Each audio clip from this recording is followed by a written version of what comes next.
we thought was a good place for the UK and Kenya to partner to realise progress in that space. And in particular, and as your viewers will know, there's a big push from the government of Kenya around digitalising government services, in particular through the e-Citizen platform. That's something that we are also on a journey with in the UK as we seek to make services more efficient and more accessible and more effective for the public back in the UK.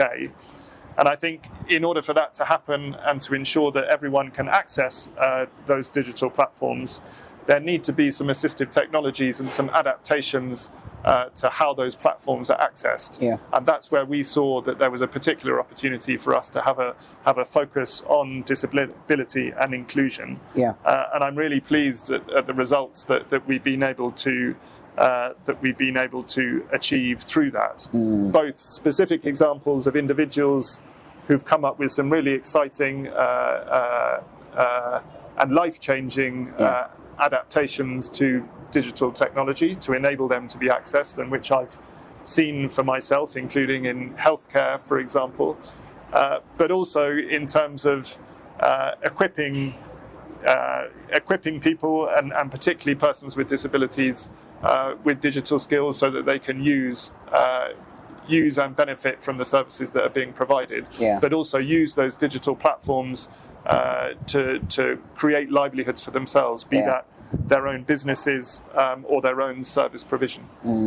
And just to quote exactly what you're saying, over 10,000 persons with disabilities and senior citizens have received digital skills training. What has been, because I know you might have had the opportunity to go into the grassroots and be able to interact with persons who have received these trainings. What has been most of the transformative impact of this program that you have seen or that your team has been able to share with you? Sure.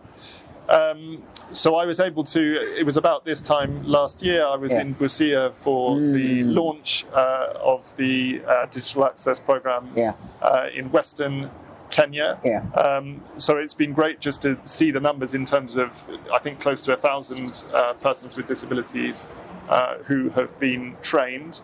Then at an event to flag off computers that we're heading up to Mandera County as part of the program, that is where I was able to see a demonstration of some of the assistive technologies that have been developed and are now being used and supported through the program. So I think one that particularly struck me, if a person with disabilities or a deaf person comes into a medical facility to seek medical advice, and yet there's a language barrier, and this piece of assistive technology was in enabling sign interpretation to assist the medical professional to provide advice to the individual who needed support because of the illness that they had come to the health centre with. Super simple. You know, the number of people with smartphones now and internet connectivity across Kenya is extraordinary. So I think I was particularly struck by that piece of technology as a real life changer for the people who are using it. Actually, the technology that you're referring to initially, it is called the Assistol app. It is by Science Media Kenya, where a sign language interpreter is able to be dialed in wherever they are if a patient is in a hospital. And interesting stuff. That the acting British High Commissioner, Dr. Ed Bartlett, speaking very extensively there about the DAP program. Mr. Oweru, don't you like a person in senior leadership who understands the work that they are doing? I really found it encouraging to speak to somebody who has the data on their fingertips, and they are speaking from a point of knowing what they're speaking about, rather than from a point of being served by their team and say, this is what we have done. And as you share your views on that as well, what are some of the successes that you have seen in the DAP, in the DAP program? That is phase 3, as you have mentioned, in Busia, Mandera, and other places where it has been implemented thus far. It's really impactful, Alan, to hear the acting British High Commissioner to Kenya, Dr. Ed Bartlett, really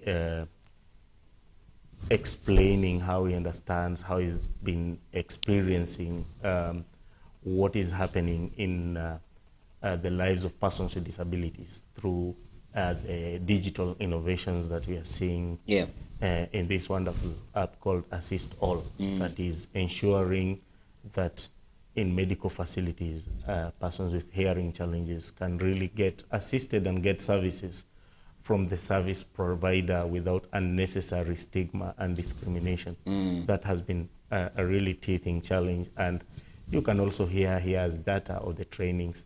We did training to persons with disabilities in both Mandera and Busia last year, coming in the beginning of this year. And why we even don't know how these counties were selected, because the need in Mandera, the need in Busia is overwhelming. And you see, what we are training is basic digital skills. Now, a person with disability in a rural area, imagine they don't have the knowledge and the skills of how to operate even a simple smartphone. They have been relying on others even to do their M-Pesa and all these things. So that's a real gain and a real impact when this person is able to begin using the phone by themselves, sending their messages, and even doing their money transfer. I think it's dignifying. It just restores immediate dignity to that person with disability. The understanding that now even service providers in those areas are able to interact with persons with disabilities even more, because here you are, you have a hearing impairment, and here is a service provider. Now, how would they know you're also a human being like them if you can't communicate? And when you have such innovative services and applications that are being driven under this project, you then come and feel the essence of that human touch, that this person is able to communicate with a medical service provider and tell them things without another person being an intermediary and getting to know the problems or medical challenges that someone is going through, because these are things we call confidential. So we just call them confidential, but we forget that persons with disabilities end up sharing this information with third parties. So it really beats the purpose, and you can see that's a big impact. And in terms of phase 3 and what we've managed to do, still innovation, we are working on a minimum viable product, MVP, to ensure that the National Council for Persons with Disabilities can integrate its registration system right from the medical assessment phase to the e-citizen. The big challenge we have is that medical facilities are under counties or national government, but most of them that do disability assessment, and disability assessment is very key because it's where you get your disability medical report that enables you to register as a person with disability. Now, the registration of a person with disability is under the ambit of the National Council, and it's on e-citizen. So what we are doing with the minimum viable product is ensuring that the assessment bit from facilities where the assessment is done by the medical doctors, because it has to be a panel of 3 or more, one who is a specialized in the area of or in the domain of disability that you are seeking the assessment for. And once they finish on their work, they recommend this to the Director of Medical Services at the county level.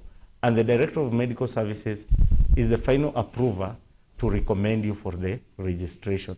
All this has been done, is being done manually as we speak, and it's making persons with disabilities move from one place to the other in search of this important document.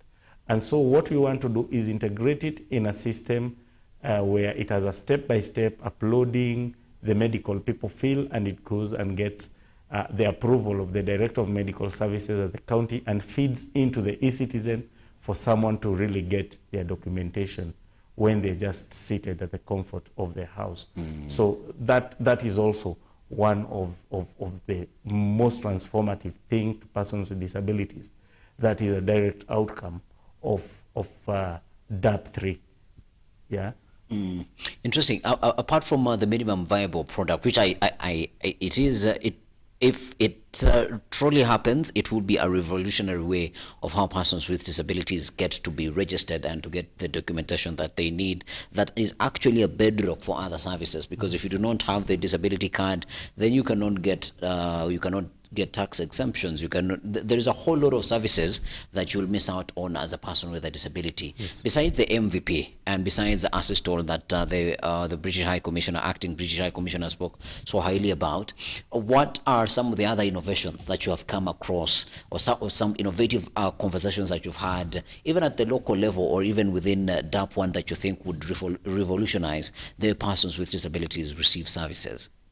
Yeah, so one of the other big achievement and the big success of DAP project from phase 1 to now where we are, yeah, has been the issue of standardization of technologies and assistive devices that persons with disability use.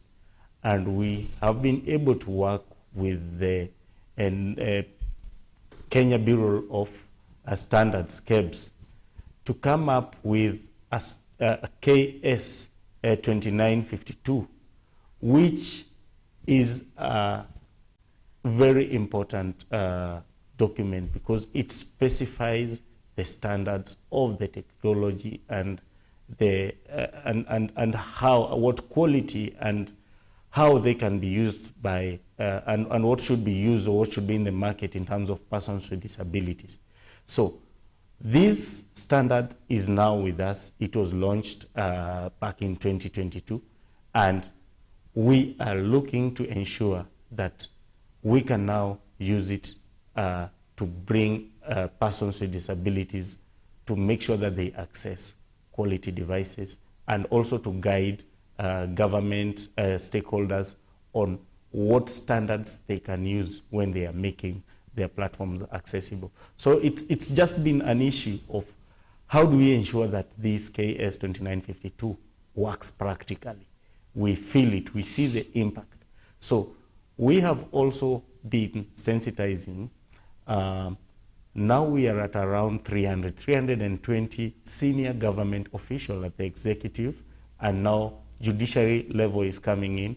So once they get sensitized with these standards, from the policy level, the directors can really hold their technical people in terms of have they applied the standards as they set up these digital access platforms.